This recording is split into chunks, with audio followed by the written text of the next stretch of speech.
अस्सलाम वालेकुम, welcome back to my channel. आज की रेसिपी बहुत ही यमी है और बहुत ही टेस्टी बनेगी। इस तरह से दानेदार हम कौरमा तैयार करेंगे, बिल्कुल देगी जायका इसमें आएगा। और 1 केजी की मैं आपको रेसिपी दे रही हूँ ताकि हर कोई जो है अपने घर में देगी जायके वाला कौरमा तैयार कर सके। अच्छा, इस रेसिपी को आपने कंप्लीट देखना है क्योंकि इसमें बहुत ज़्यादा मैं ट्रिक्स बताऊँगी आपको कि किस तरीके से हमने इसकी भुनाई करनी है और किस तरीके से हमने इसको पकाना है। आ जाते हैं रेसिपी की तरफ।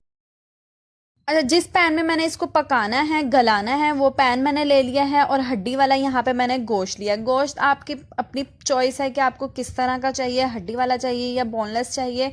और चिकन में भी आप इस रेसिपी का यूज़ कर सकते हैं। अच्छे से हमने गोश्त को वॉश करके पानी इसका खुश्क करने के बाद हमने इसको पैन में डाला है। अब प्याज यहाँ पे मैंने ली है 3 बड़े साइज़ की, उसको मैंने स्लाइस कर लिया था, रफली स्लाइस किया, कोई बहुत ज़्यादा बारीक या मोटा नहीं रखा, मीडियम है। अच्छा, 2 बड़े साइज के टमाटर हैं और 4 से 5 अदद हरी मिर्चें हैं, इनको भी मैंने रफली चॉप कर लिया था। अब इसमें हमने डालने हैं स्पाइसेस, वो भी आपने बहुत ध्यान से देख लेना है। 1 टेबल स्पून भरकर अदरक लहसुन का पेस्ट, हाफ कप यहाँ पे मैंने दही का यूज़ किया है। दही हमारी अच्छे से लम्स फ्री होनी चाहिए क्योंकि अगर दही में लम्स होंगे तो फिर हमारा जो मसाला है वो फटा फटा बनेगा।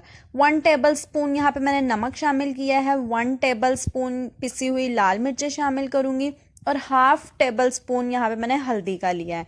अच्छा, स्पाइसेस जो हैं ये बिल्कुल परफेक्ट है 1 केजी के हिसाब से, आप कम मत कीजिएगा। अब मैंने लिया है गरम मसाला साबुत, उसमें मैंने एक दालचीनी, एक बादियान का फूल, बड़ी इलायची, लौंग और काली मिर्च लिया और एक तेज पत्ता लिया। इसमें जीरा आपने बिल्कुल भी नहीं डालना। अब ऑयल भी हम इसका साथ ही शामिल कर देंगे। यहाँ पे मैंने तकरीबन हाफ कप ऑयल यूज़ किया है, वो भी हम इसमें इकट्ठे ही डाल देंगे। और यहाँ पे अब मैं शामिल करूँगी पानी। इस तमाम मसाले को पहले हम अच्छे से मिक्स कर लेते हैं ताकि ये तमाम चीज़ें एक साथ हो जाएं। अब यहाँ पे हम पानी शामिल कर देंगे। पानी आपने डालना है कि हमारा जो गोश्त है वो अच्छे से नीचे की तरफ दब जाए पानी में।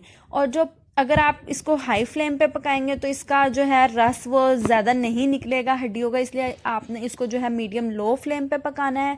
और इसलिए मैं इसमें पानी कम शामिल करी हूँ, 1 लीटर सिर्फ पानी शामिल किया है क्योंकि टमाटर और प्याज का पानी भी निकलेगा। तो मीडियम लो फ्लेम पे मैं इसको कुक करूँगी, इसी में ही इतने ही पानी में ये अच्छे से गल जाएगा।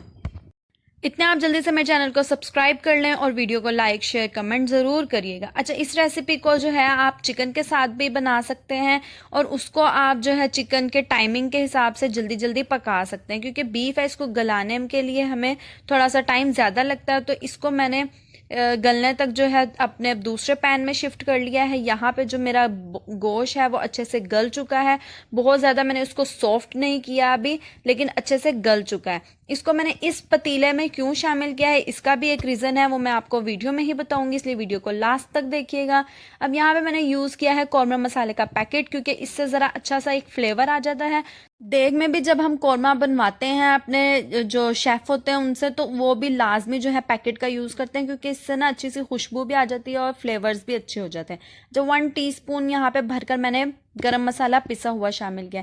अब इस तरह का कोई भी चम्मच ले लें, इस तरह का सीधा चम्मच होना चाहिए, आपके पास गुलाई में नहीं होना चाहिए। अगर ये करछी नहीं भी है तो आपके पास जो भी सीधा चम्मच हो आप वो ले लें।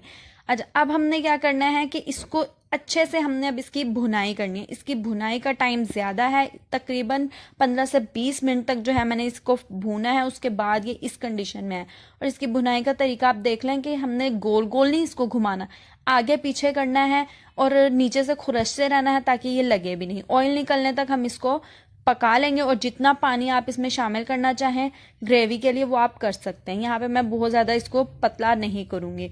अब यहाँ पे मैंने इसको गार्निश किया है अदरक और धनिए से। रेसिपी हमारी तैयार है।